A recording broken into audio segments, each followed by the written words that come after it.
Okay, everybody, welcome back to the Damage Report. It is going to be a gigantic show. We've got so much we want to get to. We're going to be starting off the show in just a couple of minutes with Trump's new budget proposal, which is a turd. And we're going to be breaking down all the different ways that it is feces. Later on the show, lots to get to, including Media Matters dumping even more clips of Tucker Carlson from over the last decade. I would say worse than what we talked about on the show yesterday. So we'll be breaking down some of the worst excerpts from that. We're going to be closing out the show with AOC at South by Southwest in a clip we unfortunately couldn't get to yesterday.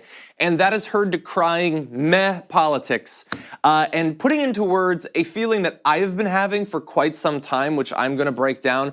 It's going to be awesome, so you're going to want to stick around to the end for that. Along the way, two great guests are going to be joining us.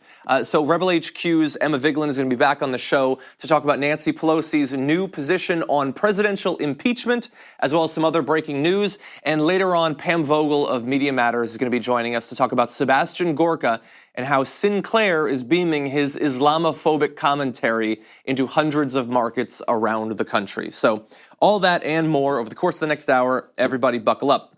We're starting with the budget.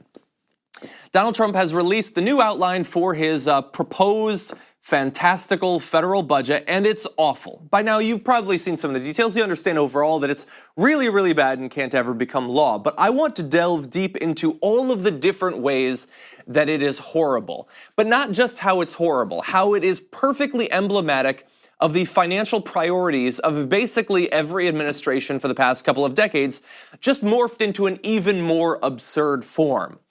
So as you take a look at these priorities, I want you to understand that this is basically like you had a right-wing politician who was daydreaming about all of his financial, wildest fantasies, and midway through that he went insane. That's what we have here.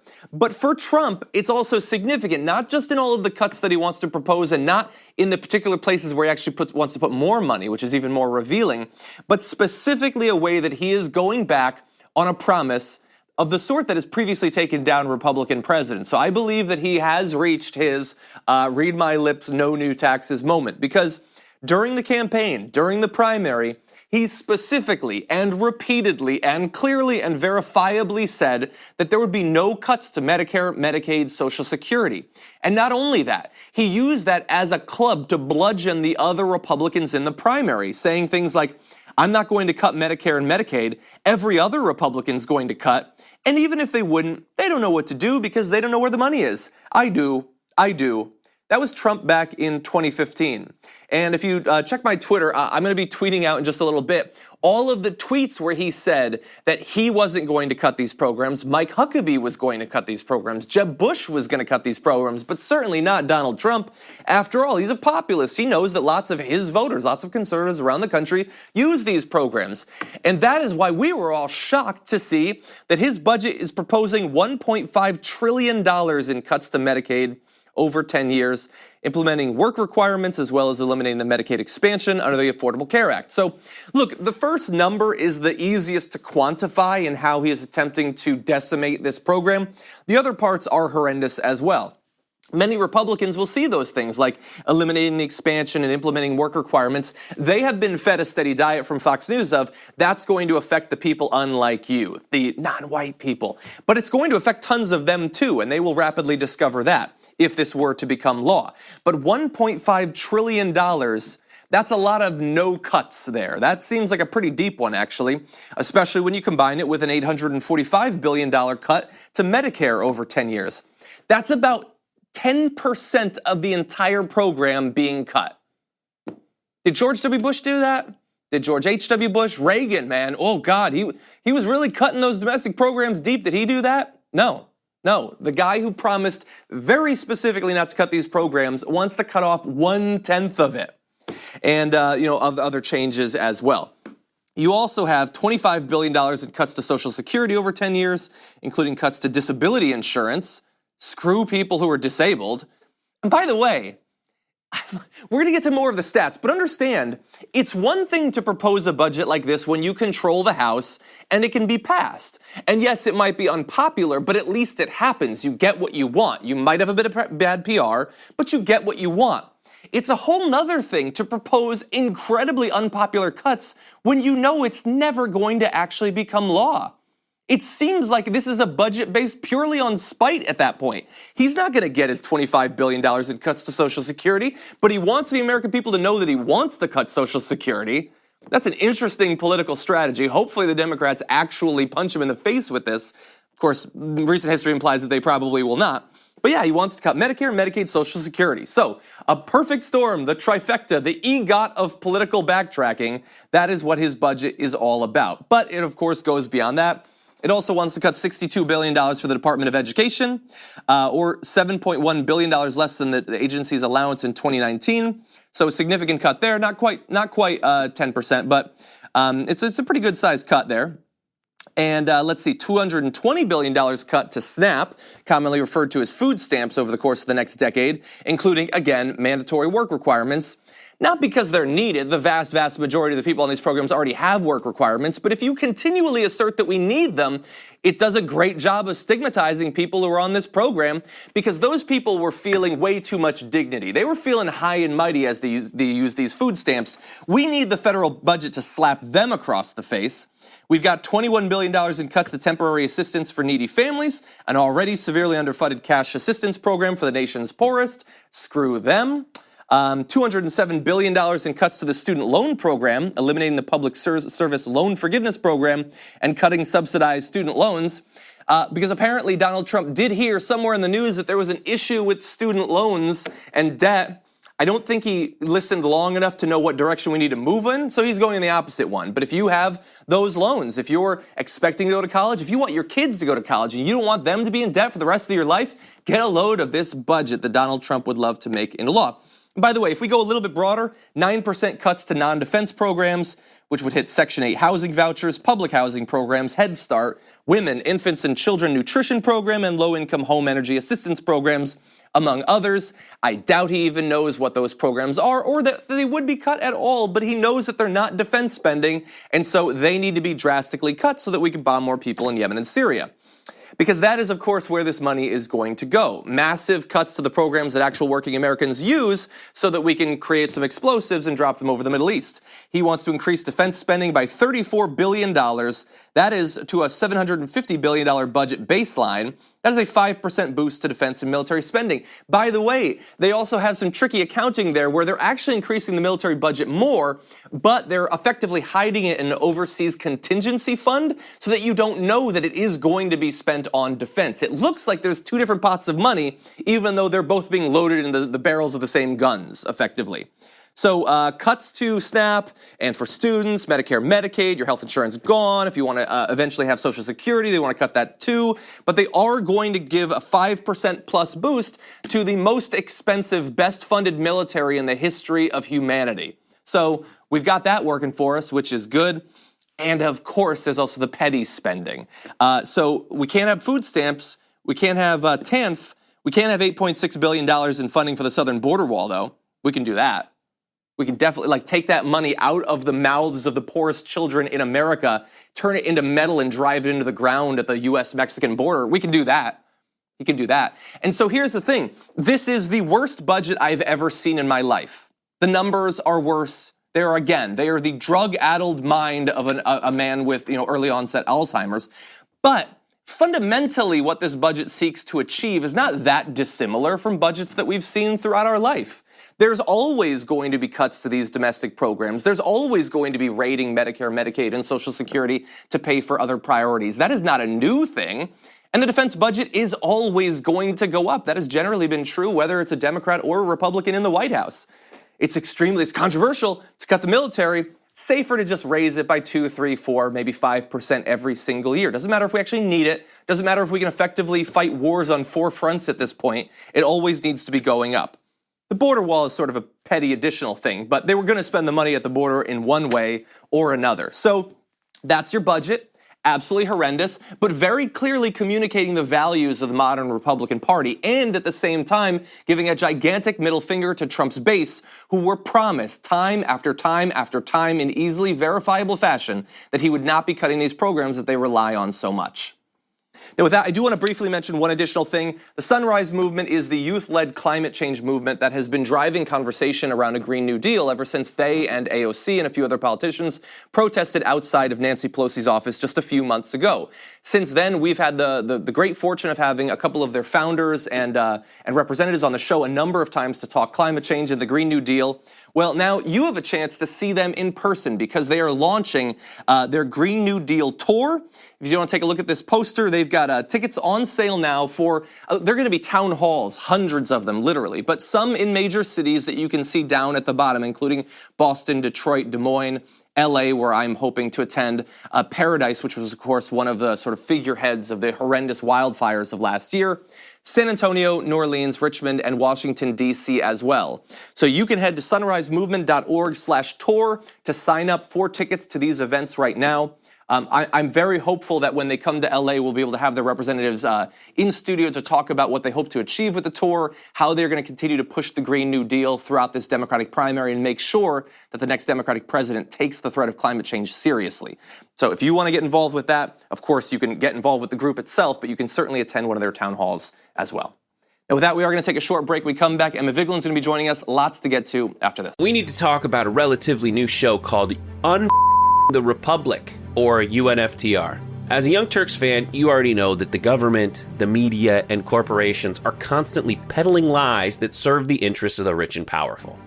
But now there's a podcast dedicated to unraveling those lies, debunking the conventional wisdom. In each episode of the Republic, or UNFTR, the host delves into a different historical episode or topic that's generally misunderstood or purposely obfuscated by the so-called powers that be. Featuring in-depth research, razor-sharp commentary, and just the right amount of vulgarity, the UNFTR podcast takes a sledgehammer to what you thought you knew about some of the nation's most sacred historical cows. But don't just take my word for it. The New York Times described UNFTR as consistently compelling and educational, aiming to challenge conventional wisdom and upend the historical narratives that were taught in school. For as the great philosopher Yoda once put it, you must unlearn what you have learned. And that's true whether you're in Jedi training or you're uprooting and exposing all the propaganda and disinformation you've been fed over the course of your lifetime.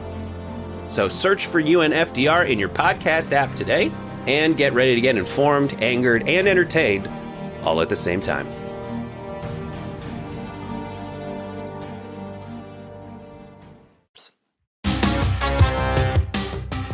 Okay, everybody, we are very lucky once again to have on Skype Rebel HQ's Emma Vigeland. Emma, welcome back to the Damage Report. Why don't we start with Nancy Pelosi has made very clear what her approach for impeachment is going to be over the next couple of years. She said, I'm not for impeachment. Impeachment is so divisive to the country that unless there's something so compelling and overwhelming and bipartisan, I don't think we should go down that path because it divides the country and he's just not worth it. Is he worth it? Is it worth it to engage in that? What do you think about her approach to impeachment? I mean, I think that this is typical of the Democrats and typical of her leadership style. It's a little bit frustrating because obviously if he's committed crimes, he should be impeached. The Republicans would not give us the same courtesy if we had President, Kirsten Gillibrand, who had committed a felony or something like that. So I just don't understand that kind of mentality where you're going to throw down your arms and not even fight and say, we're going to unilaterally disarm before you even know if there's a reason to disarm. Yeah, and it seems like unless they're backed into a corner where the only option is to fight, if there's an excuse where they can say, we're just going to let bygones be bygones, it seems too easy for them to do that. And so, look, her fear appears to be that if we were to approach impeaching Donald Trump, that might rally some of his supporters to his side. It might make it harder for us in the 2020 election. I mean, what do you think the approach should be in evaluating whether we should pursue this or not? How much of it should be sort of a political, pragmatic thing, and how much should it be a, fulfilling what is laid out in the Constitution sort of approach? It's got to be if he's committed a crime. I don't understand why this is complicated in any way. I mean, it's been revealed that he has committed crimes. He's individual one. Michael Cohen has made it clear. You can talk about the severity of the crime. You can make value judgments based on that. But if I were a sitting member of Congress, I would say if a president has committed a crime and it's been made clear through a federal investigation that you should proceed with impeachment. going forward. And these crimes are not, he didn't smoke pot and it was proven in a court of law that he did so in 1972. No, the Michael Cohen investigation is related directly to his election. So I believe that, as Alexandria Ocasio-Cortez has said, and as other members of Congress have said, they should move forward with impeachment proceedings just based on the fact that he's committed election crimes. Yeah, and I have to imagine that if you're a potential president and you're looking at this, you must be like, if you have any hope of ever committing crimes in office, you've got to be pumping your fist in the air. The idea that the only way that my personal corruption will ever be investigated is if it's so obviously abhorrent and the reaction is bipartisan. That's the only way that I'll be held accountable. Man, potential despots have got to be celebrating.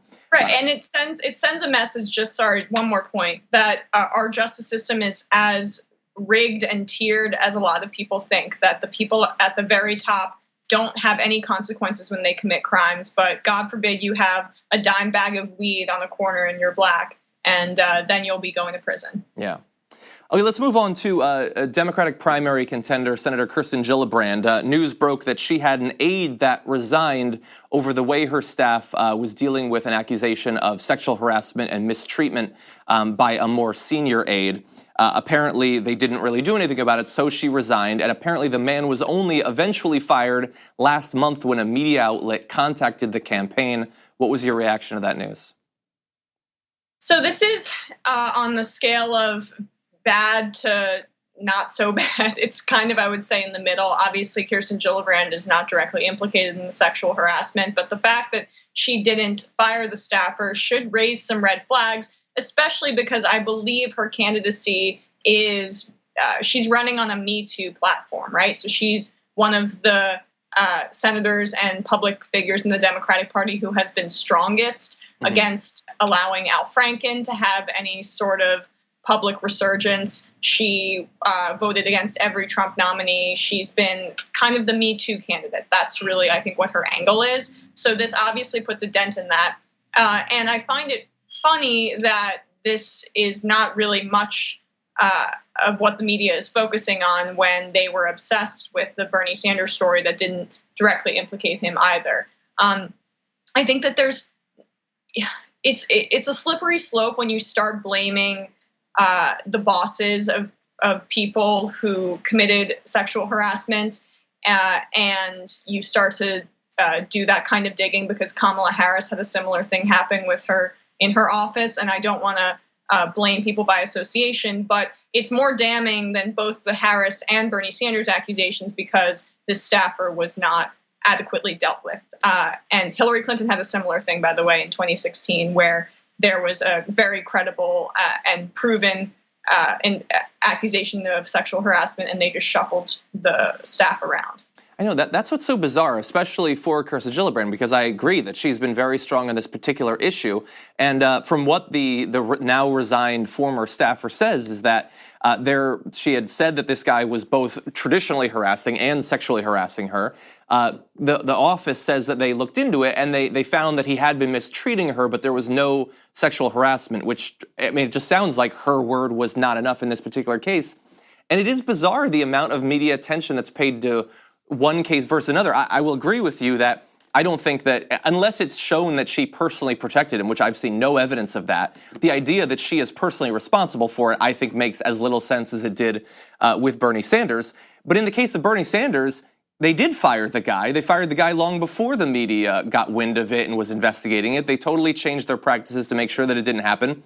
In this case, and the case with Hillary Clinton, the guy kept working there until people made a big stink out of it. And so it is interesting the ways in which the media will focus and make a big deal out of certain cases and not others, even when they're not exactly the same situation.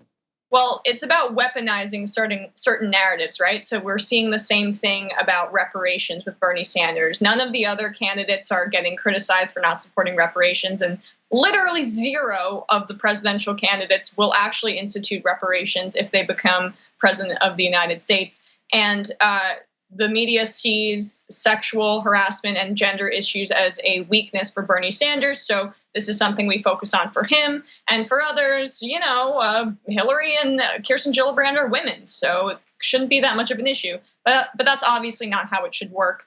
And I find it frustrating that it's super selective and it's made to paint a picture of a certain candidate and not do so for another one.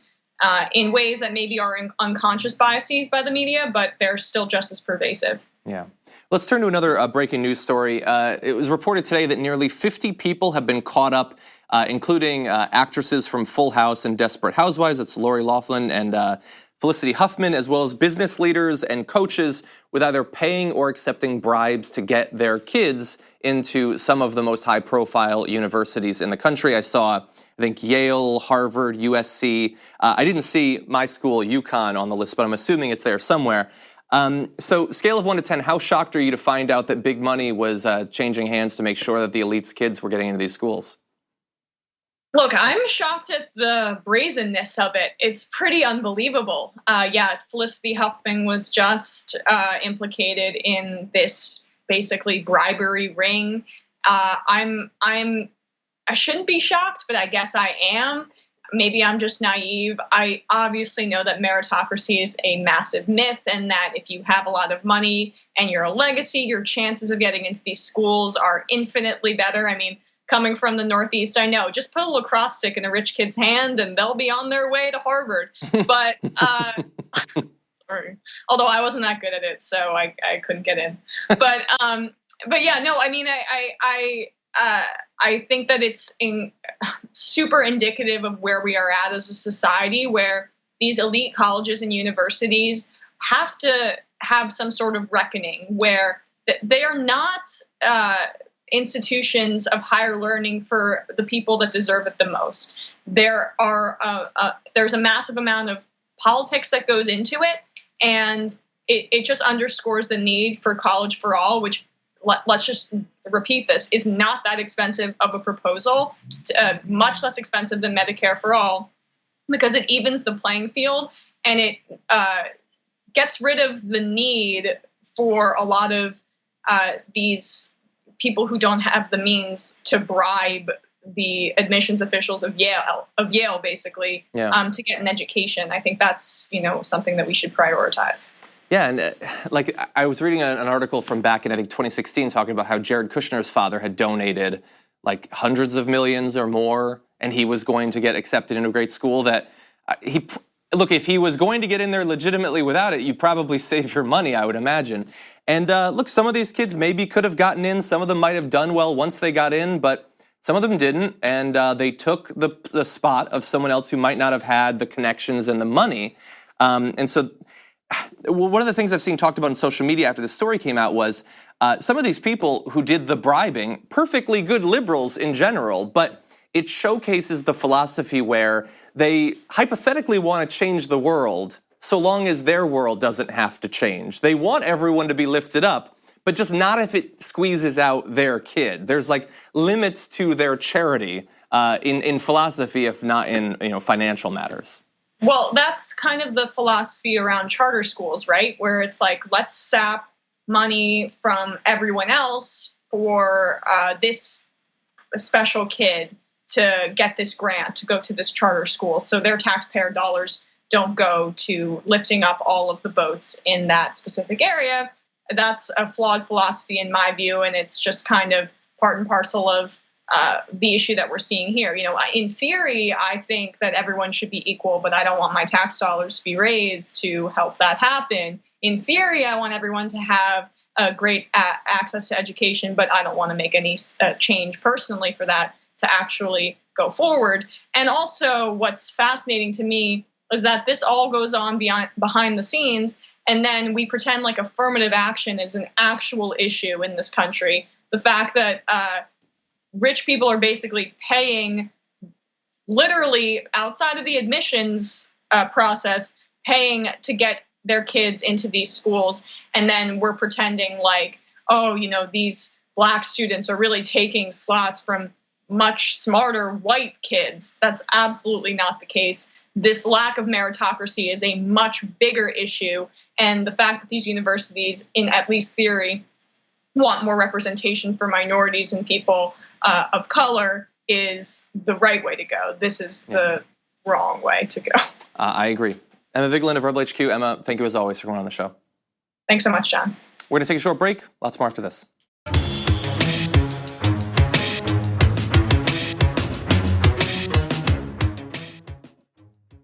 So for yesterday, we already knew that Tucker Carlson was in some trouble because Media Matters went through a number of his different appearances on the Bubba the Love Sponge show and found a bunch of misogynistic comments that he had made, oddly defending people with child brides and things like that. Of course, noteworthy that in the past, when he's talked about people in other cultures who take child brides is a gigantic problem. In this particular case, he found it something to be defended. But we actually have worse stuff today because more has been released, and this time it gets into areas of just out and out white supremacy, condescension towards other cultures, and issues like that. Here is some of what they released. Iraq is a crappy place filled with a bunch of, semi-literate primitive monkeys. But I just have zero sympathy for them or their culture, a culture where people just don't use toilet paper or forks. And the way they treat women, I agree with you. Their culture is, but you're in their homeland, and you're over there as an American who they hate, and they want nothing more than the Americans off of their soil. So they're not going to play games. They can just shut the up and obey, is my view. How could you salvage Iraq at this point? I don't, it's beyond our control. I mean, if somehow the Iraqis decided to behave like human beings or something, he'd need to say, look, I'm a bigot, okay? I'm a bigot. I don't like Islamic extremists. Like, if you are really heavily into Islam, I'm sorry, I don't care for you that much. And I don't care what that sounds like. You can call me a racist. You can come whatever the f you want. And at this juncture, you could say that and not catch a lot of shit for it. You certainly could. I'd vote for you if you said that. White men have, they've contributed some, I would say, like creating civilization and stuff. I think they've done a pretty, I don't know, whatever. Obama would kick your ass playing basketball.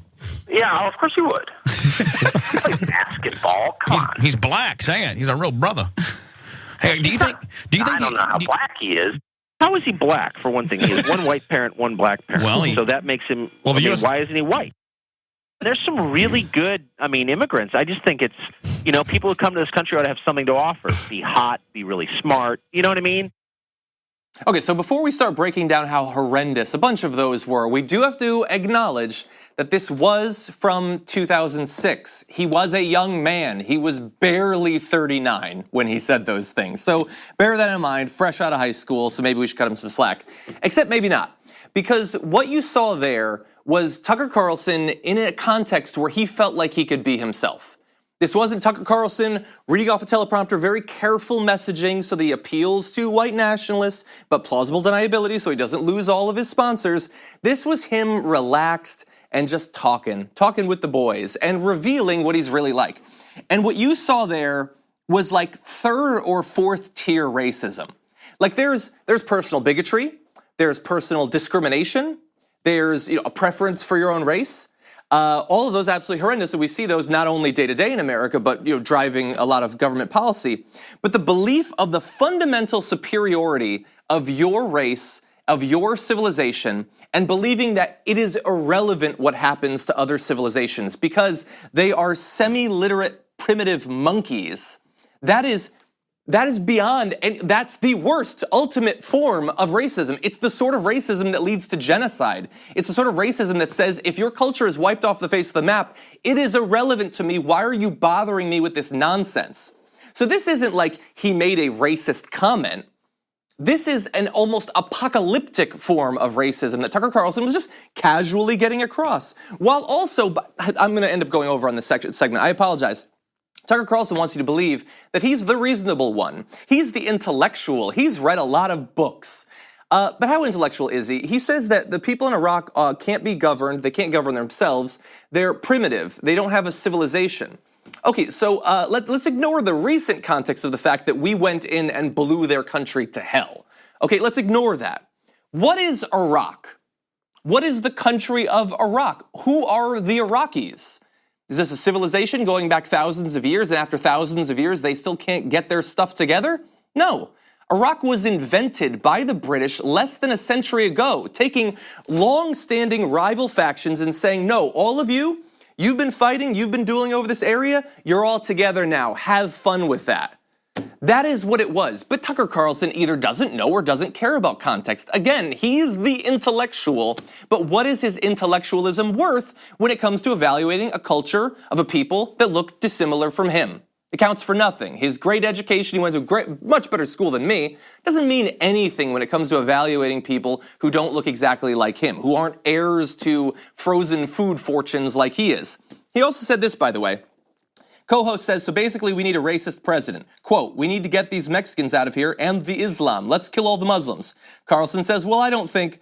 Co-host says, we need that. Carlson says, I think that you're onto something. I mean, not someone who's like a Klansman or anything. So look there's nuance finally. Not someone who's a Klansman, but yes, someone who wants to kill all the Muslims. He goes on to say, I would vote for that person. A person who says 1.6+ billion people across the globe, I want them all dead. That is what Tucker Carlson said. This isn't just like, he said something that was kind of insensitive. No, this is, again, apocalyptic genocidal racism coming out of Tucker Carlson when he is in a context where he feels like, hey, I'm surrounded by other conservative white males. I can say whatever I want and it doesn't matter. By the way, just a small thing, this just bothered me. So they were talking about FCC efforts to diversify radio programming to make sure that it's racially representative. He said, so how is that different from Jim Crow? In fact, how is that not worse than Jim Crow? I'm not going to go through answering that. We don't have the time, but I will say that if he was the intellectual he portrays himself to be, he would understand a few of the ways that it is not worse than Jim Crow. I will only say this. Tucker Carlson is being asked to apologize for what he said, and of course he's saying that he's not going to apologize. He says that he's under attack. But as I pointed out on Twitter, if you believe that us quoting you is attacking you, dude, you are hitting yourself. This is just what you said coming back. And he's not going to apologize. Why would he apologize? It's not just that his fans like this stuff. It's that he needs to say this stuff.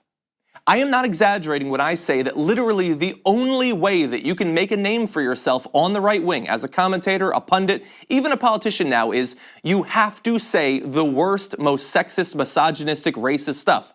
That is the only way you're going to stand out from the others. Because if you don't do it, someone else will. If you won't go there, Ben Shapiro will. If you won't go there, whoever it is that runs Talking Points is going to do that.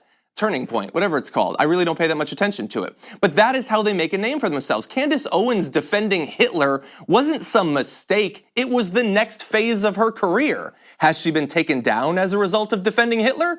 No. She is making every bit as much money, if not more, as she was the day before she said that. And Tucker Carlson is going to financially benefit from having said these insanely racist things. That is how you make a career in right-wing media. And Tucker Carlson understands that perhaps better than anyone else in the country.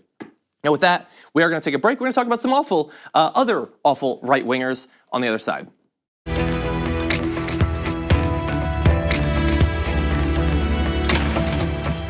We turn now to Sebastian Gorka. He not only has an absolutely ridiculous name, but a ridiculous approach to the world, especially when it comes to Islam. He is one of the most out-and-out Islamophobic people that I know of, especially one who was a close advisor to Donald Trump and now is being beamed into houses all over the country thanks to Sinclair.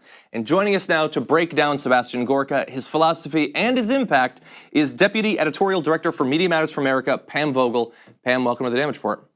Hi, thanks for having me. Very glad to have you here. I very much appreciated your write-up about Sebastian Gorka, which is available for people to read at the Media Matters website. So tell us about Sebastian Gorka for people who might not know who that is. Who is he and what is he out there doing? Well, I think you kind of summed it up pretty well in your introduction. He's one of the most virulently anti-Islam voices in right-wing media, and he's also a complete grifter. So he, as you mentioned, was very briefly part of the Trump administration, and he essentially left after a few months and parlayed that into a series of media contracts. So until recently, he was a Fox News contributor where his title was technically National Security Strategist, but he was often brought on to just talk about whatever the news of the day was, regardless of whether it had anything to do nominally with national security. And now he is no longer with Fox News, but he is working he has a new radio show on Salem that is nationally broadcast, and he is now officially a contributor at Sinclair Broadcast Group. So he is showing up in national news packages that they are running on their stations across the country. He has hosted some special programs that have run on Sinclair-controlled stations. And he has really just started to make that official, which I think is indicative of the potential grift factor here, because it's pretty uncommon for Fox News contributors to have contracts with other media outlets. But he was on Sinclair long before any of this was made official, while he was still under contract at Fox. So we know that Sinclair has like their terrorism watch desk where they try to scare the hell out of people across the country. Now that he's on Sinclair, that his stuff is going out, and that gets to a lot of different Americans. If someone is tuning in and they're like Sebastian Gorka is being beamed into their face, what are the sorts of things that he's talking about? What are these segments about? Right. And I think that's a really important note, because this is definitely part of a pattern of Sinclair's willingness to more than flirt with just completely overt xenophobia and especially anti-Islam rhetoric. Not just those terrorism alert desk segments, which I watched a whole year of them, all of 2017. Oh my God. And it was really remarkable how much it essentially relies on the tropes of propaganda. It's repetition, and it's making especially older viewers or viewers who don't have access to as many other news outlets absolutely terrified out of their minds of imminent terror attacks happening in their neighborhoods in, Ohio or wherever. So now that Gorka is showing up on Sinclair, he is doing a combo of what he was doing at Fox, which is just giving random sound bites in their news packages, whether or not they're about national security stories. Some have been about, for example, there was a recent segment he was in just yesterday, actually, this is brand new, where they asked him for comments about Alexandria Ocasio-Cortez's critique of the New Deal and how it promoted racist redlining policies. It had absolutely nothing to do with anything he even purports to be an expert at. And then these special programs, he's hosted at least 2 that have run on Sinclair stations. Those are a little bit more shady because they're produced by an outside organization, but they're only airing on Sinclair stations. And one that aired about a year ago was called The Clash of Cultures, and it was all about, quote unquote, rise of terrorism. And he talked about, whether or not Islam and Western ideals could ever be. Let's see if I have the right word here. I want to make sure I get it right because the quote is extremely upsetting. We talk about if they could ever be reconciled and the difference between Western ideals and so-called Islamic ideals.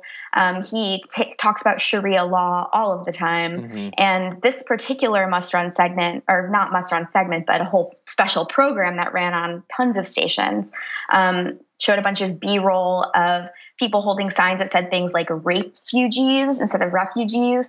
So we're seeing a taste of what he's capable of injecting into local news. Wow. Okay. Well, that's a great preview, a trailer for what he's going to be bringing to Sinclair.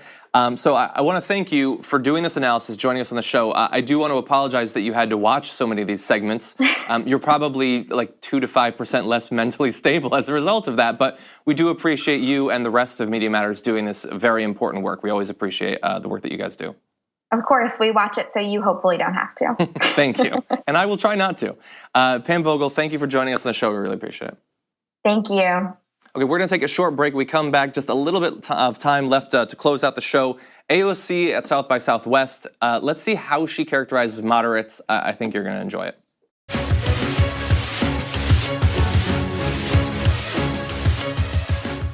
For a long time in America, the moderate has been worshipped. It has this sort of mythic quality, a person who sort of stands aside from the radicals to the left and the radicals to the right and charts a more pragmatic path, understanding what's really going on. Well, at South by Southwest, AOC sort of took the wind out of the sails of that myth, and she portrayed moderates in an amazing, easy to understand way. Here's what she said. Moderate is not a stance, it's just an attitude toward life of like, we've become so cynical that we view meh or we view cynicism as an intellectually superior attitude. And we view ambition as youthful naivete. When we think about the greatest things we have ever accomplished as a society have been ambitious acts of vision. Okay, I want to repeat that last part. So when we think about the greatest things we've ever accomplished as a society have been ambitious acts of vision, and the meh is just worship now for what? And I love that. That's what I've been feeling, and maybe you can agree, but haven't been able to put as concisely. So we saw this on display over the weekend with Delaney, who's running for president right now, and he's pitching himself as a pragmatic progressive, charting the middle road. He wants bold action in terms of words, not in terms of action, and it is very much a stance of we really can't achieve anything. Maybe I am aware enough and have studied enough to know that we face big challenges. I get that. I'm not one of the people who doesn't get it, but I will do absolutely nothing to actually meet those challenges. It's like, climate change, maybe we can subsidize wind a little bit or something like that.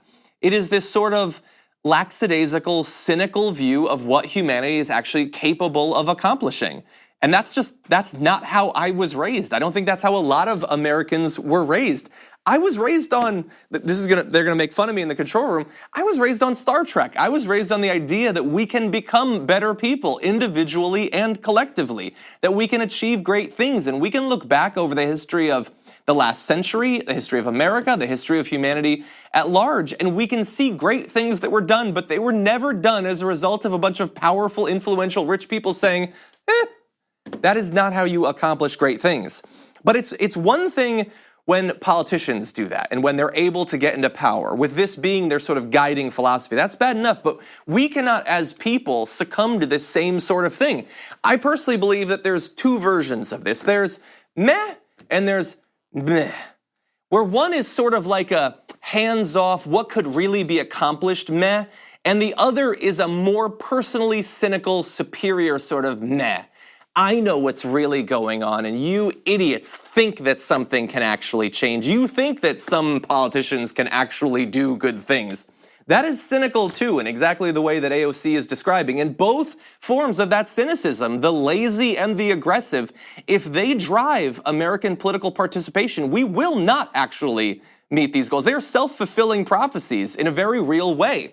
And only by being driven by the same sort of ambitious acts of vision that she's talking about there, in running for office personally, like she and many others did this last time around, by supporting candidates that actually understand and will do something about the challenges, will we produce the America that we want to live in?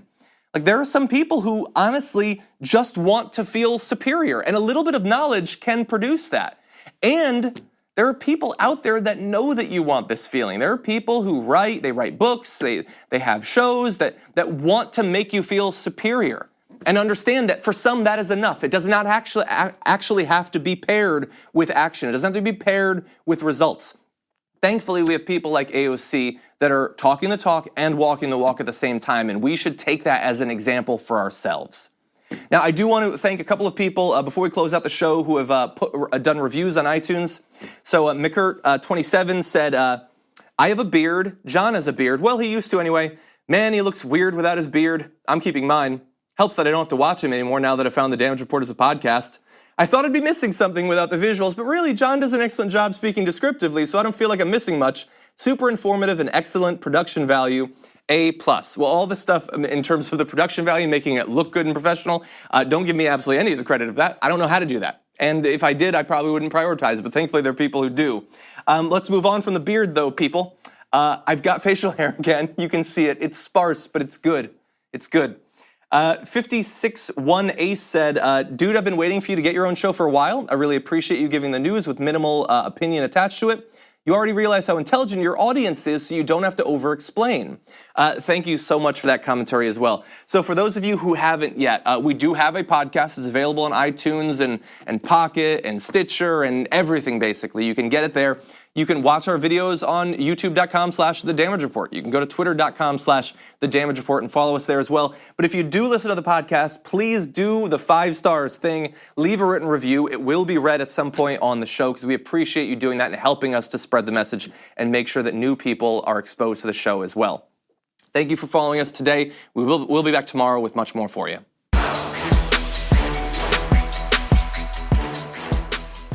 Thanks for listening to the full episode of The Damage Report. Support our work, listen ad-free, access members-only bonus content, and more by subscribing to Apple Podcasts at apple.co/TYT. I'm your host, John Adarola. I'll see you soon.